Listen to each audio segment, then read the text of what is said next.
아멘. 역대기서와 열왕기서는 중복되는 내용이 많습니다. 비슷한 내용들이 많고요. 그런데 열왕기서와 다른 점이 있다면요. 오늘 우리는 역대기서를 보고 있잖아요. 근데 이 역대기서와 열왕기서가 다른 점이 있다면, 열왕기서에는 다윗 왕 이후 솔로몬 왕으로부터 시작하여서 남유다와 북이스라엘, 이스라엘이 우리나라처럼 둘로 나누어지잖아요. 그래서 남유다와 북이스라엘 이렇게 부르는데요. 이렇게 둘로 나누어 분열되어 가지고 이 두 나라가 각각 멸망하기까지의 역사를 열왕기서에서는 다루고 있어요. 열왕기서에서는. 자, 그런데 역대기서는요, 남유다,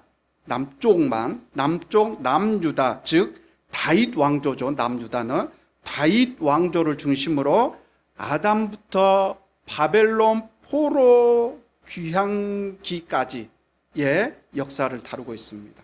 이런 차이가 있습니다. 역대기서와 열왕기서는. 또한 열왕기서가 역사적 사실만을 바탕으로 기록된 책이라고 한다면요, 역대기서는요, 신학적 예배적 관점에서 기록한 책이라고 할 수 있습니다. 특별히 역대기서는 이제 바벨론 포로 귀환기까지 다뤘다고 했잖아요.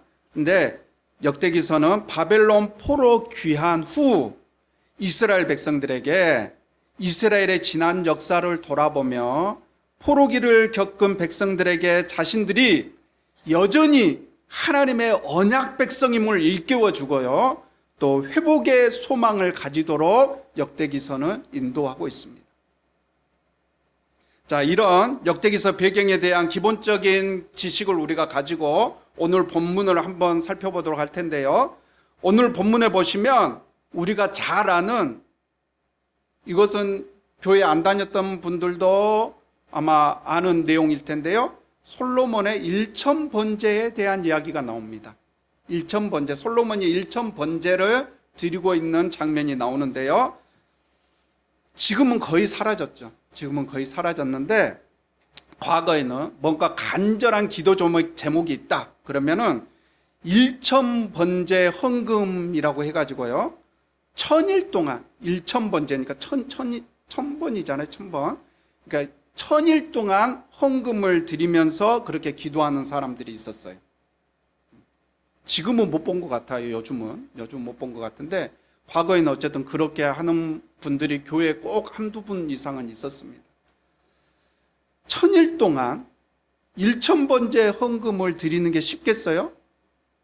1000일 동안, 뭐 금액이야 따지지 말고, 금액이야 상관없이 1000일 동안 매일 새벽 기도를 나와가지고 드리는 거예요. 헌금을 매일 1000일 동안 드리는 거예요. 쉽지 않겠죠? 보통 정성으로 할 수 있는 게 아닐 겁니다. 사실 1000일이 아니라 100일만 하라고 그래도 우리는 사실 어려울 거예요. 100일만 하라고 해도. 그런데요, 그렇게 1000번째 헌금을 하는 사람들의 동기를 가만히 들여다보니까요, 대부분 개인의 소원 성취나 또는 신앙적 과시용으로 하는 경우가 많았더라는 겁니다. 그래서 그 1000번째 헌금에 대해서 많은 비판이 일어났고요, 그로 인해서 1000번째 헌금은 지금은 우리 한국교회 안에서 거의 사라지고 없는 것 같아요. 많은 성경학자들은 솔로몬이 드렸던 1000번제는 우리가 생각했었던 것처럼 1000일 동안 번제물을 바친 것이 아니고 한 번에 1000마리의 번제물을 바친 것이다, 이렇게 해석들을 합니다. 자, 소나 양과 같은 그런 것들이 번제물이었는데요. 소나 양을 제물로 바치기 위해서 잡습니다. 잡아서 내장을 다 꺼내고요, 각을 뜹니다. 각을 떠요. 부위별로 다 나눠서 각을 뜹니다. 자, 그렇게 번제물을 바쳤어요. 그게 1000마리를 1000일 동안 바쳤던, 하루에 1000마리를 바쳤던, 그게 쉽겠어요? 쉬웠겠어요? 야, 1000마리를 그렇게 소는 또 크기도 얼마나 커요. 근데 그 소와 양을 그렇게 잡아가지고 1000마리를 1000일 동안이든 한 번에 1000마리든 그렇게 바치는 것은 둘 다 사실 어려운 거죠. 힘든 거죠. 자, 아무튼 오늘 본문 속에서 솔로몬은 하나님 앞에 1000번제를 드리고 있는데요. 1000번제는 번제, 제사잖아요. 제사. 1000번제는 한편으로는 예배라고도 할 수 있겠고요. 예배, 지금의 예배라고도 할 수 있겠고, 또 한편으로는 기도로도 볼 수 있습니다. 1000번제는.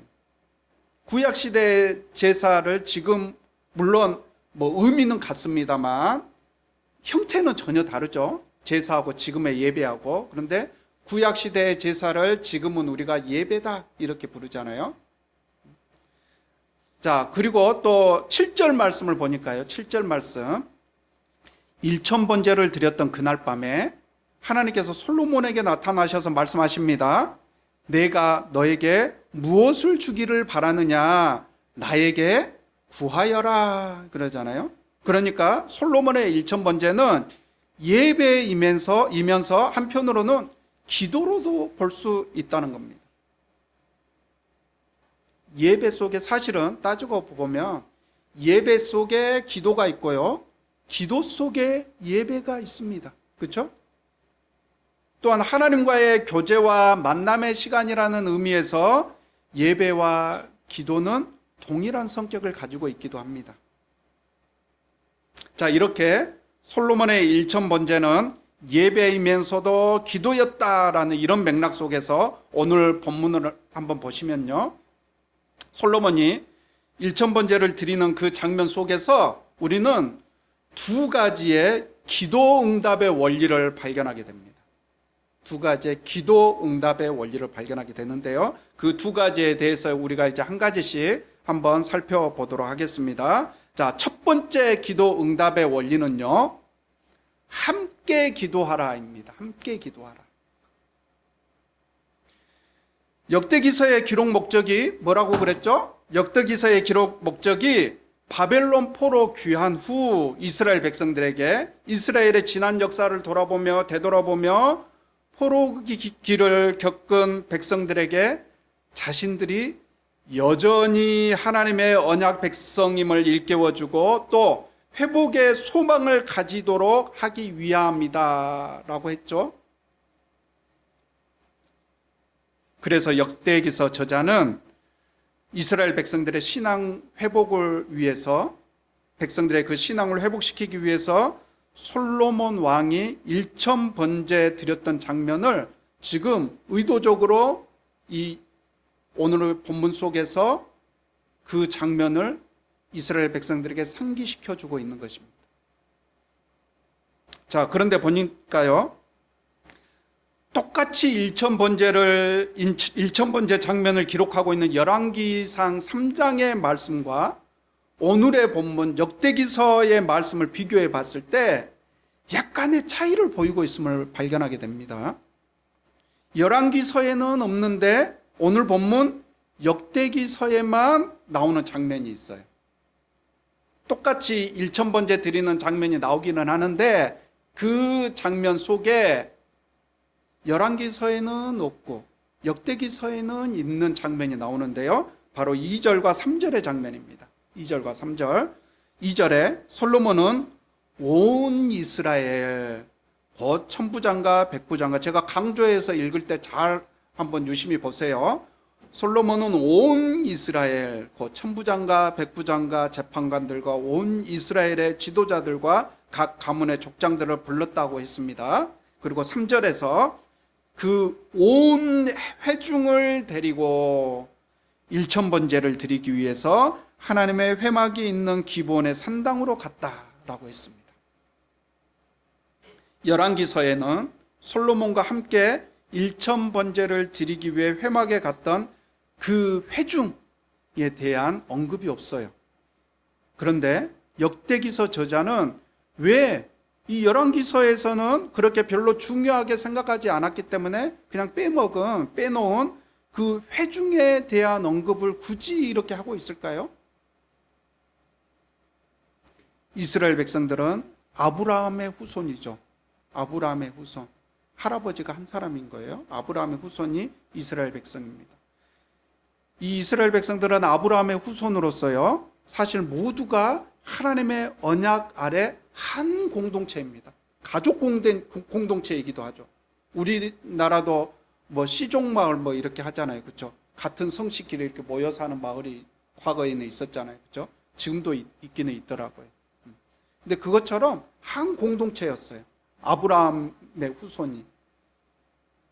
자, 특별히 남유다는 그런데 이스라엘이 남과 북으로 이렇게 나눠지게 되죠. 남과 북으로, 북이스라엘과 남유다로 나눠지게 되면서요, 그 한 공동체였던 이스라엘이 그 공동체가 깨지게 되죠.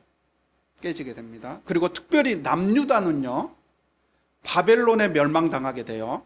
바벨론에 멸망당한 뒤에 포로로 끌려가서 하나님께서 세우신 그 언약 공동체가 포로로 끌려가면서 뿔뿔이 흩어지게 되고 그 언약 공동체가 깨져버리게 되는 거예요.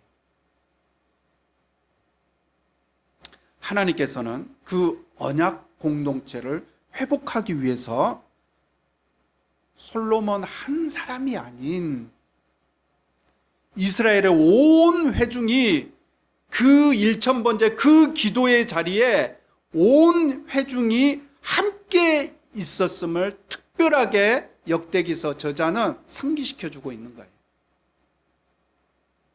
성경은요, 개인으로 시작해서 공동체로 나아갑니다.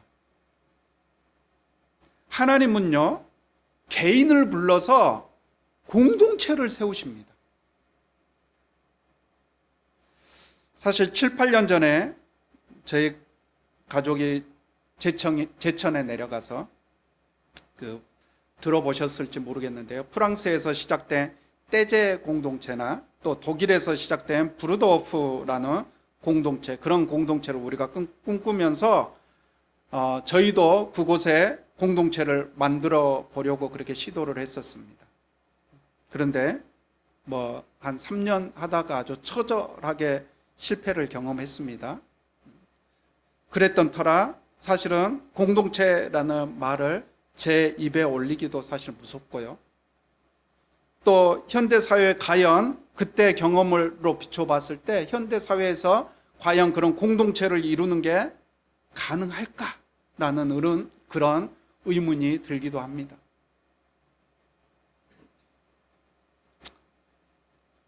그런데 그럼에도 불구하고요, 성경을 보면 볼수록 하나님께서는 우리를 물론 개인으로 부르시기도 하시지만 그와 동시에 공동체로 우리를 부르셨다는 사실을 성경을 보면 볼수록 그 사실을 부인할 수가 없더라는 겁니다.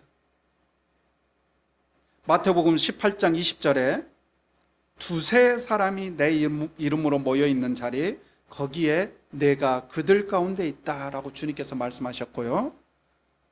여기에서 두세 사람이 바로 공동체를 말하는 거죠. 공동체. 하나님께서는 아담 한 사람을 만드셨어요. 처음에 아담 한 사람을 만드시고 이렇게 말씀하시죠. 사람이 혼자 있는 것이 좋지 못하니, 혼자 있는 것이 좋지 못하대, 선하지 못하대. 내가 그를 돕는 사람, 곧 그에게 알맞은 짝을 만들어 주겠다라고 말씀하시고 하와를 만들어 주죠. 또한 무엇보다 하나님께서도 혼자 일하시지 않으셨어요.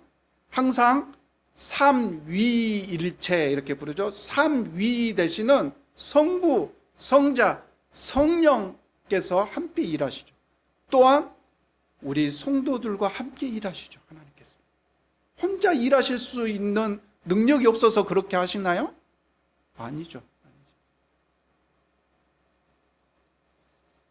구약 시대에는 아브라함과 맺은 언약과 또 출애굽하면서 그 문설주에 바른 어린 양의 피로 맺어진 언약 공동체, 즉 이스라엘을 통해서 하나님께서 일하셨다면 신약 시대 이후로는 어린 양 대신 예수 그리스도의 피로 맺어진 언약 공동체, 즉 교회를 통해서 일하시는 거예요. 하나님께서. 물론 혼자서 예배하고 혼자서 기도해도 하나님께서 받으시고 들으십니다. 그런데요, 혹시 아궁이에 불을 떼본 적 있으세요? 아궁이에 불을 떼본 적, 요즘은 뭐 우리 학생들은 뭐 아궁이가 뭔지도 사실 잘 모를 세대인데요. 저는 뭐 어렸을 때 아궁이에 불을 떼봤던 그런 기억이 있는데, 자, 불이 활활 잘 타오르기 위해서는요, 작은 나무까지도 필요하고요, 굵은 나무까지도 필요합니다. 그렇죠? 그리고 처음 불이 시작될 때, 처음 불을 붙일 때요, 가지에다가 불을 붙이면 잘 안 붙어요. 잘 마른 나뭇잎, 그렇죠? 나뭇잎에다가 나뭇잎을 모아서 잘 마른 나뭇잎에다가 불을 붙이고 작은 가지를 올리고 굵은 가지를 올리고 이렇게 해야 되죠. 나뭇잎과 가는 나뭇가지와 굵은 나뭇가지들이 그렇게 각각 제 역할을 하면서 불이 꺼지지 않고 활활 타오르게 되는 거죠.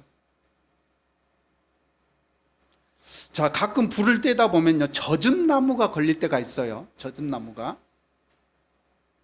불이 약할 때 그 젖은 나무들을 집어넣으면 연기가 많이 나죠. 그러면서 또 심하면은 불이 꺼져버리기도 하죠. 그렇죠?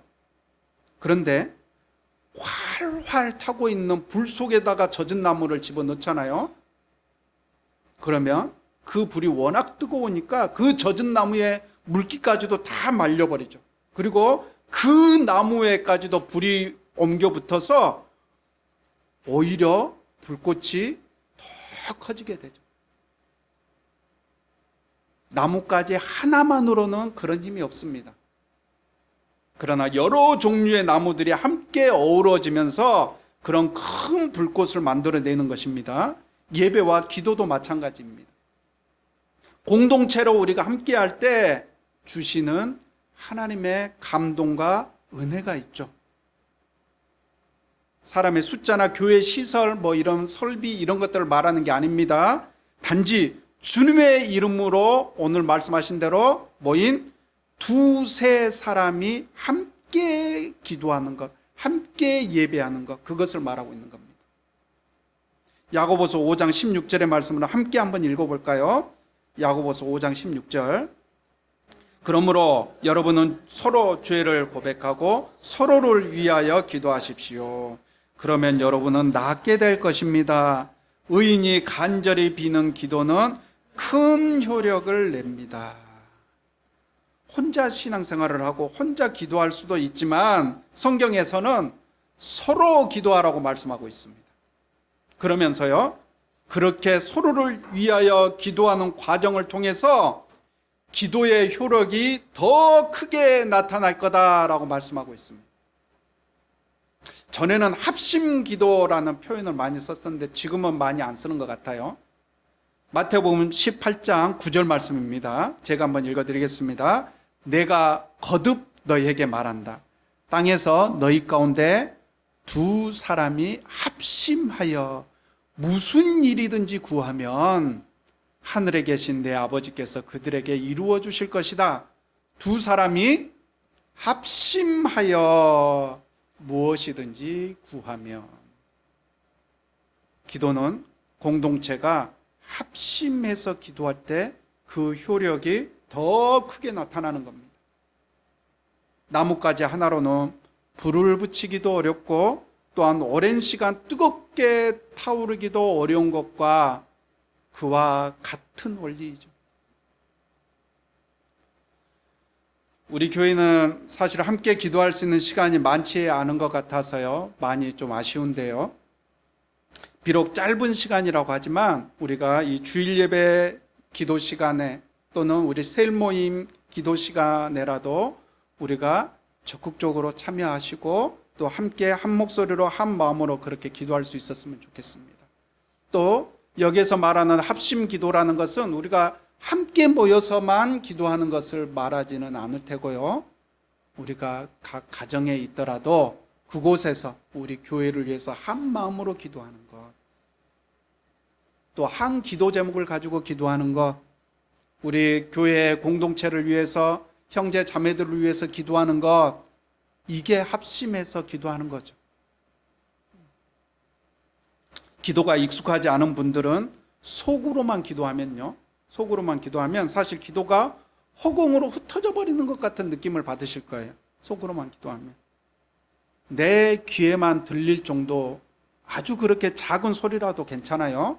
우리가 기도에 익숙치 않으신 분들은 작은 소리로라도 중얼거리듯이라도 우리가 입 밖으로 소리를 내면서 기도하시는 것이 좋습니다. 그래야 기도에 집중하는데 훨씬 효율적입니다.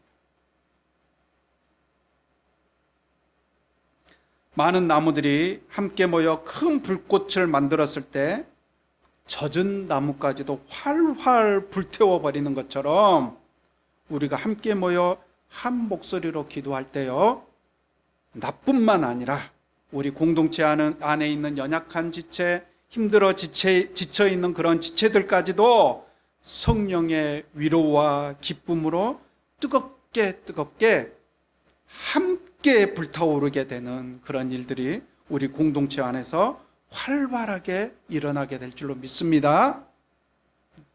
기도 응답의 원리 두 번째는요, 먼저 하나님의 나라와 주님의 의를 구해야 한다입니다. 먼저 주님의 나라와 주님의 의를 구하라. 7절 말씀에 솔로몬이 이스라엘 온 회중과 더불어서 1000번제를 하나님께 드렸더니 하나님께서 솔로몬에게 나타나셔서 내가 너에게 무엇을 주기를 바라느냐, 나에게 구하여라 라고 말씀하십니다. 이에 솔로몬이 하나님께 여쭈었다고 했습니다. 8절부터 10절 말씀입니다. 솔로몬이 하나님께 여쭈었다. 주님께서 나의 아버지 다윗에게 큰 은혜를 베푸셨고 또한 나로 하여금 아버지의 뒤를 이어 왕이 되게 하셨습니다. 주 하나님, 이제 나의 아버지 다윗에게 하신 말씀을 그대로 이루어 주십시오. 주님께서 나를 땅의 특별같이 많은 백성의 왕으로 삼으셨으니 이제 지혜와 지식을 나에게 주셔서 이 백성을 인도하게 하여 주십시오. 이렇게 많은 주님의 백성을 누가 다스릴 수 있겠습니까? 그런데 하나님께서 그렇게 지혜와 지식을 구한 솔로몬에게 이렇게 말씀하십니다. 11절과 12절 말씀입니다. 하나님께서 솔로몬에게 말씀하셨다. 너의 소원이 그것이구나. 부와 재물과 영화를 달라고 하지 않고 너를 미워하는 자들의 목숨을 달라고 하지도 않고 오래 살도록 해달라고 하지도 않고 오직 내가 너를 왕으로 삼아 맡긴 내 백성을 다스릴 지혜와 지식을 달라고 하니 내가 지혜와 지식을 너에게 줄 뿐만 아니라 부와 재물과 영화도 주겠다. 이런 왕은 내 앞에도 없었고 네 뒤에도 다시 없을 것이다. 말씀 한 구절만 더 볼까요? 마태복음 6장 33절 말씀입니다. 함께 한 목소리로 한번 읽어보겠습니다. 너희는 먼저 하나님의 나라와 하나님의 의를 구하여라. 그리하면 이 모든 것을 너희에게 더하여 주실 것이다. 아멘. 자, 이 말씀들을 보니까 눈에 보이시죠? 솔로몬은 개인의 욕망을 채우기 위한 기도가 아니라 하나님의 언약 공동체인 하나님께서 맡기신 이스라엘 공동체를 잘 다스리고 옳은 길로 인도할 수 있도록 지혜를 달라는 기도를 드렸던 거죠. 야고보서 4장 3절인데요. 구하여도 얻지 못하는 것은 자기가 쾌락을 누리는 데 쓰려고 잘못 구하기 때문입니다. 우리가 기도에 응답받지 못하는 대부분의 이유가 여기에 있습니다. 자기의 쾌락, 자기의 욕망을 채우기 위해서 기도했다는 거죠. 솔로몬은 먼저 하나님의 나라와 하나님의 의를 구했던 겁니다. 하나님께서 맡기신 그 백성들을 잘 다스리기 위해서 나에게 지혜를 달라고 했었던 거죠. 하나님께서 맡기신 사명을 잘 감당하기 위해서 지혜를 달라고 기도했던 겁니다. 그랬더니 하나님께서 11절에 너의 소원이 그것이구나. 부와 재물과 영화를 달라고 하지 않고 너를 미워하는 자들의 목숨을 달라고 하지도 않고 오래 살도록 해달라고도 하지 않고 오직 내가 너를 왕으로 삼아 맡긴 내 백성을 다스릴 지혜와 지식을 달라고 하니 내가 지혜와 지식을 너에게 줄 뿐만 아니라 부와 재물과 영화도 주겠다. 먼저 하나님의 나라와 하나님의 의를 구했더니 다른 모든 것들을 기타 등등을 솔로몬에게 더하여 주셨던 것 아닙니까? 여러분, 나의 욕망만을 채우기 위한 기도가 아니라 먼저 하나님의 나라와 의를 구하는 그런 기도를 드릴 수 있길 바랍니다. 이제 말씀을 정리하겠습니다. 기도의 효력이 더 크게 나타나도록 우리는 함께 기도할 수 있길 바랍니다. 하나님께서는 우리의 연약함을 서로 고백하며 서로를 위하여 함께 기도하기를 원하십니다. 함께 기도하는 시간에 적극적으로 참여하시고요. 또 형제의 연약함을 발견했을 때 비난하고 지적할 것이 아니라 서로를 위해서 함께 기도할 수 있는 그런 저와 여러분이 될 수 있기를 바랍니다. 또한 먼저 하나님의 나라와 하나님의 의를 구하는 기도를 할 수 있기를 바랍니다. 하나님을 이용하여 나의 욕망만을 채우기 위한 그런 기도가 아니라 먼저 하나님의 나라와 하나님의 의를 구하는 기도를, 또한 우리 공동체 안에 형제 자매들을 위한 기도를, 그런 기도를 우리가 하나님 앞에 드릴 때 나의 삶에 기타 등등 다른 모든 것들까지도 채워주시는 그런 하나님의 은혜를 우리 모두가 경험하게 될 줄로 믿습니다. 이제 우리가 이 두 가지 기도응답의 원리 속에서 하나님 앞에 우리가 기도함으로 기도응답의 간증이 저와 여러분의 삶 속에서 넘쳐날 수 있도록, 그 간증이 넘쳐날 수 있기를 주님의 이름으로 간절히 축복합니다. 우리 함께 찬양 드리겠습니다. 우리